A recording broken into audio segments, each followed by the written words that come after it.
So here you are in our cellar. We started harvesting this week at Chateau Puech-Haut. We started with the white grape this week. We are the 27th of August, by the way. So we harvested the Roussanne, the Marsanne, the Grenache already. It's noisy, it's normal, it's the work at the winery. Today we have harvested some Roussanne, but they are also doing the settling of the Marsanne. So they let the juice cooling down a little bit, removing the solid part to keep only the clear juice on the top. This is the white section of the winery where we do the white. I will show you later on where we do the red. Very classic, as you can see. Most of you have already visited us in 2014. The white grapes for Chateau Puech-Haut, it represents 5% of the wine. So it's not a lot of wine produced, but in terms of quality, it's super cool. You get this aromatic, you're gonna taste later on the Tête de Bélier 2017. Tête de Bélier, Roussanne, Marsanne, a little bit of Viognier as well. So you will see very aromatic, very rounded. But as you can see, we also like aging the white wine in oak when it's not also vinifying in the cask. Tête de Bélier white, again, it's done in a barrel, so fermented in a barrel and aged in the barrel for 8 months to 10 months, depending on the vintage. So brand new barrel, coming from Burgundy. I don't know if you can show here, coming from Burgundy. So Burgundy Cooper, Burgundy oak trees from Damy, state-of-the-art barrel. I'll see you later for the red. So now you are in the third section of Chateau Puech-Haut, in the cellar. This is where we vinify or age the wine in oak. So we use again oak barrel, the classic Burgundy oak barrel again, 228 liter. But we also use the bigger one, the full 2000 liters, so around 450 gallons. These are made in Burgundy, these are made in Cognac region. And as you can see, we also play sometimes we like the art and decoration for our barrel. So this is the second section of the winery. This is where we vinify all the red. As you can see, we have a lot of little tanks, concrete tanks. We have 70 little tanks because we do micro vinification. We believe that the only way to do very high-end wine, very complex wine, the best wine possible, I would say, it's to vinify separately the little plot that we have in our vineyard. We have divided the vineyard in 162 plots, so we have in the overall winery 162 vats to really vinify them separately. So it's a hell of a job during harvesting, during the vinification that will start in 10 days, because each of the vats need to be worked separately with the pumping over, with everything. Every morning at 6 a.m. they are tasting all those vats one by one to make sure that the wine is going well, to understand what they have to do. So it's a hell of a job, but it's the only way to do a very good quality. So this is the fun part of the evening. This is the tasting. Chris, you recommended those 3 wines because you're gonna do some food pairing tonight. So let's start by the rosé. Rosé, Argali rosé. Let's say Puech-Haut have been well known to produce red wine since the beginning. Our DNA was really to produce Tête de Bélier red and Prestige red, 2 very famous wines. But it's true that the new DNA since 10 years now, it's producing the rosé. So we are very well known for our rosé. This is made with Grenache and Cinsault, so 2 very pale color grape that we harvest around the chateau, around here, plus 10-15 miles away maximum. So it's what we call tractor distance. So all the grape have been picked up around the winery, so very close to the winery. We harvest from 2 a.m. in the morning to 8 a.m. in the morning only. 8 a.m. the last batch is pressed to really keep as much freshness as possible. And also when you harvest at night, you have less oxidation. So you develop more sharp aromas, less funny aromas, let's say. You harvest Grenache, Cinsault. We will start harvesting the rosé next week, so always late August, early September every year. Direct press, so as less contact with the skin as possible, again to produce very clear, very pale rosé, very important. So direct press, less contact, as less distance between the element of the winery is also important. When you press the grape, 10 meters away, 2 seconds away, you have the vat. It's by this way, if you have less distance, you also have less oxidation. You press gently for an hour and a half maximum, I would say. Then after you let the juice settle, you add a little bit of peas puree. So it's like the green peas that you eat, made in puree. You add it in the vat. It attracts all the solid elements. And then after it's floating, it's not going down, it's floating. So then you remove the juice by the bottom, and by the bottom you only keep the clear juice. This is also another tricky way to get your wine very clean, to make it also in a vegan way also. It might be important for a certain person. Not much aging, a little bit of aging on lees for 2 months, 3 months maximum. Mid-December, early January, it's ready to be bottled. So again, very clear, very clear, important. The rosé, it always looks easy to make. It always looks sometimes less difficult than doing a red or white wine. It's absolutely wrong. When you do the rosé, you want something with aromas, long taste, but if you say long taste, you get a long finish by having alcohol in your wine. The alcohol brings the long finish of the wine, but in the rosé you want a long finish without having the alcohol. You also want to keep a good acidity. Good acidity, it's maybe when you harvest a little bit early to make it refreshing, but you want that, but you also want quite a lot of aromas to make it easy drinking. But if you get a lot of aromas, it's not early picking, it's late picking. So you always have to play between the elements. With Puech-Haut also, we try to make it as easy to drink as possible. It can be a fantastic rosé in terms of quality, but it has to be easy to drink. You need to be able to drink a full bottle on your own, and it's very important for us because this is the key thing about rosé. It's to enjoy by the pool, it's to enjoy with your appetizer tonight, very easy drinking. You drink a full bottle, you don't feel the alcohol at all in the wine. And with Puech-Haut, we also have another two tricky things. The first thing is that we keep a little bit of saltiness in the wine. We are by the Mediterranean Sea, we get a little bit of natural saltiness, we want to keep it. The second element is that we try to keep a little bit of bitterness.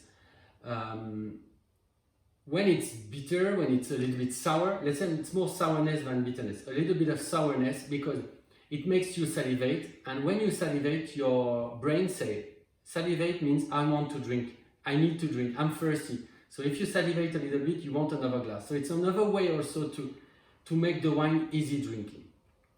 So as you understand, it's a little bit more technical than the red and the white, which are very classic. You have seen earlier in the video our cellar. It's very classic. There is less thinking for the other ones. So let's taste the wine if you want.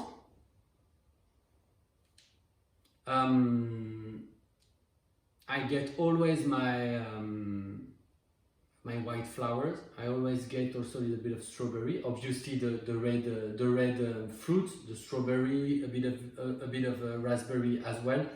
But I'm really into the white flower for me.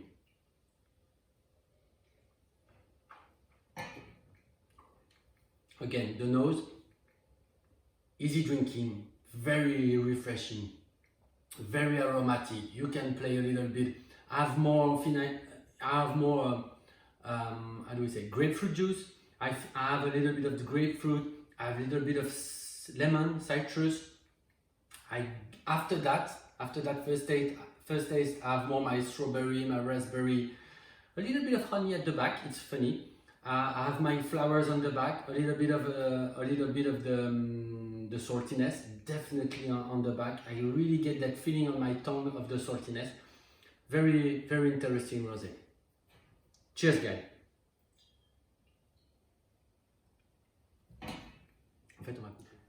Second wine, Tête de Bélier White 2017. We have made that wine since 1996. First vintage of Puech-Haut, 1994, by the way. This is Roussanne 40%, Marsanne 40%. Then it depends on the vintage. Grenache around 15 and Viognier 5%. Not too much Viognier. We are fantastic Viognier, but we are not really keen on Viognier too much because it brings too much aromas. It's too aromatic. So at the end you get a little bit tired sometimes with too much Viognier. So you understand that we are not Condrieu fans here at Puech-Haut. So Roussanne, Marsanne mainly. This is made around the chateau only. By the way, around the chateau, it's a terroir which really looks like Châteauneuf-du-Pape. You know those big rounded pebbles made with limestone, which are dated from 150 million years ago, Jurassic era. So this is a very poor soil. We have no irrigation because we run the vineyard in an organic way. We are either certified organic or for some areas, some plots, or on the way to be certified.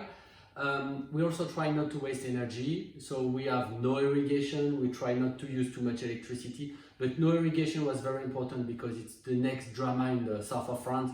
It's the lack of water. So we want to do the wine by not using water.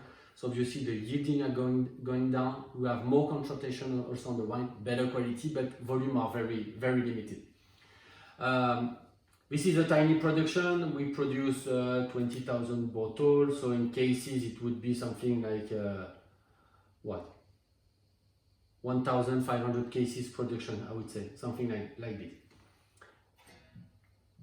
I'm very proud about that wine. Very, very, very proud. This is really the perfect example of a great white wine made from the south of France. South of France is not known for its white wine. It's known for the red. It's known for the rosé, obviously, but mainly for the red. White wine represents something like 5 to 10%. At Puech-Haut it represents 5%, 4 to 5%, but it can be very great. It's aromatic. You have a good balance, good acidity. You will see. It's very nice. The color, golden, a bit green, some green reflection, definitely a nice looking color. More importantly, because it remind me, the color remind me what I wanted to say. This wine is made in oak, so it's vinified in oak. You have seen in the video earlier, vinified in oak, aged in oak, so it's definitely the color also comes from the oak aging. The nose, you still get these oak aromas. Definitely you will get it for another 3 to 4 years. This wine aged fantastically well. You have obviously less aromas after, more tertiary aromas when it becomes older. But now I still get a little bit of the oak. And then honeysuckle. Again, the white flowers. It really reminds me of lila, maybe, how do we say in English? Maybe lila, a flower from this area as well. Very aromatic, very interesting. You can play a long time. I have a bit of nutty aromas coming from the oak barrel. The fact that the oak barrel has been a bit burned inside, it brings also a bit of nutty aromas.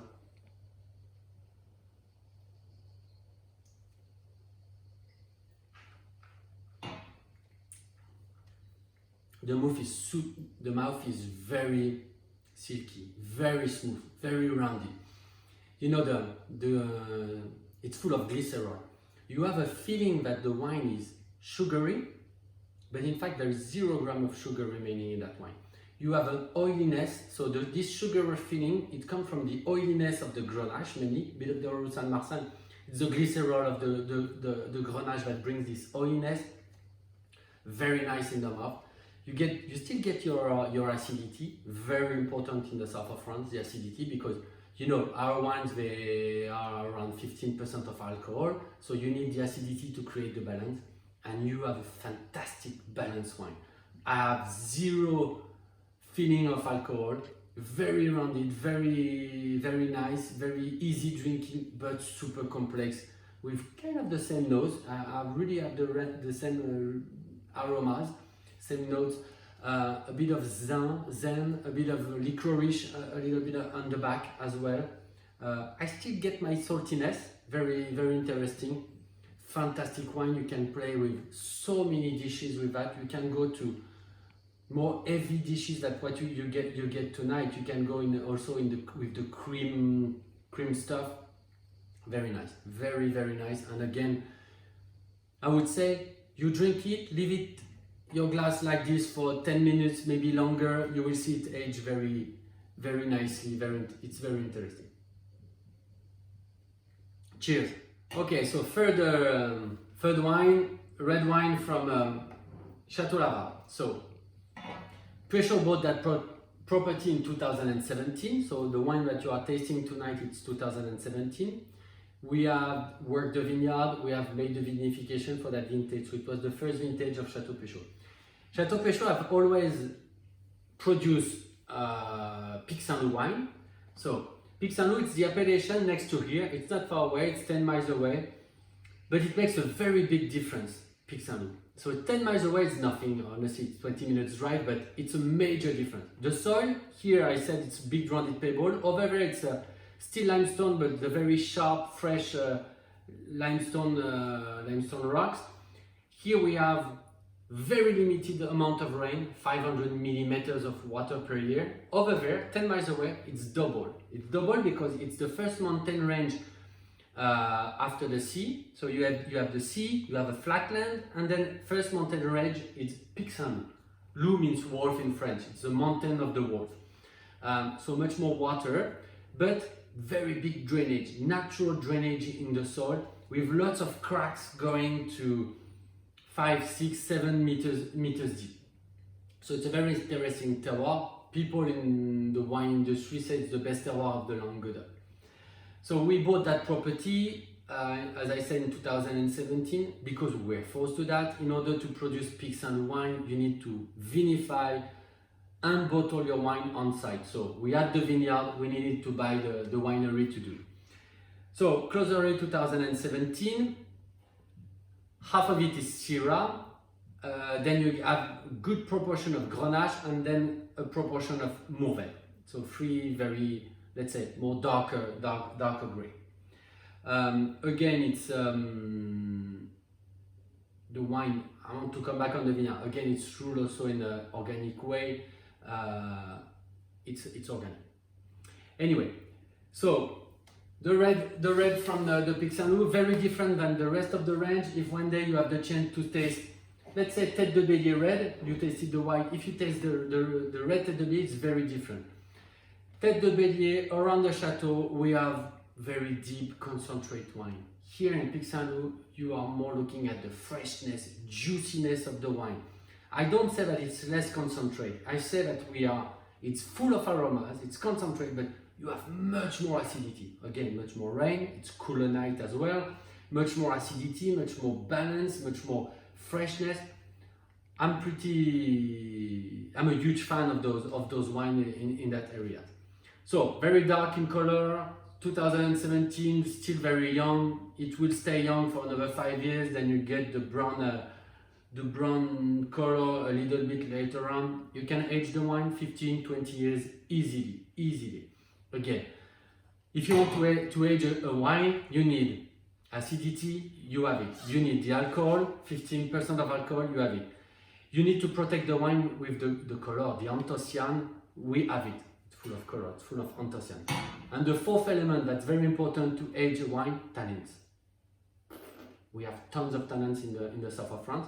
Most of the time you don't feel the tannins because we have a good ripeness in the south of France. So all of our tannins are very smooth, but we have really big quantity of tannins. So all those wines, they age very well. Poof. In the nose, it's exactly what I said. I already get the fruitiness, very, very charming wine, I would say. I have my plum, I have my raspberry, I have my black currant a little bit. I don't go too far on the woody areas, on the smoke areas, not too much, a little bit but not too much. I'm more definitely in the fruit. This one is aged for 11 months in oak barrel, not only new oak but second year old, third year old. And honestly on the nose, I get nothing. The wood is already integrated. I'm really more on the fruity side.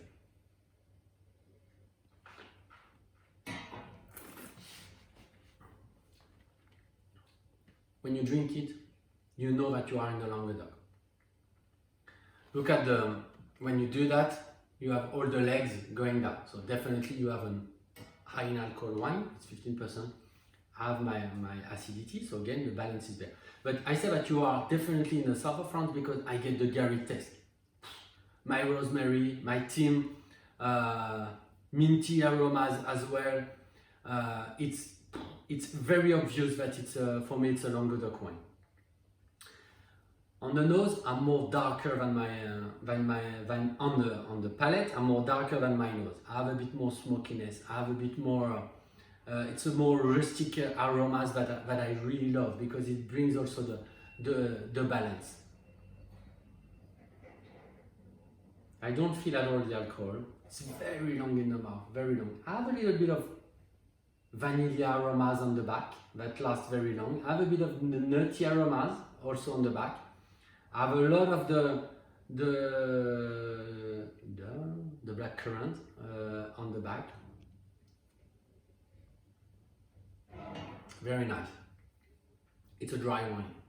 You feel that there is 0 gram of sugar. Very important because I know that in US you like your sugarness, but for me dry means also it's more easy to drink. You get less tired for the wine, and it's for me easier to pair when you eat with food. Very nice, very dark. I have the smokiness on the back. Smokiness. I have my bacon. It smells a bit of the bacon. Anyway, enjoy the rest of the dinner, guys. Cheers.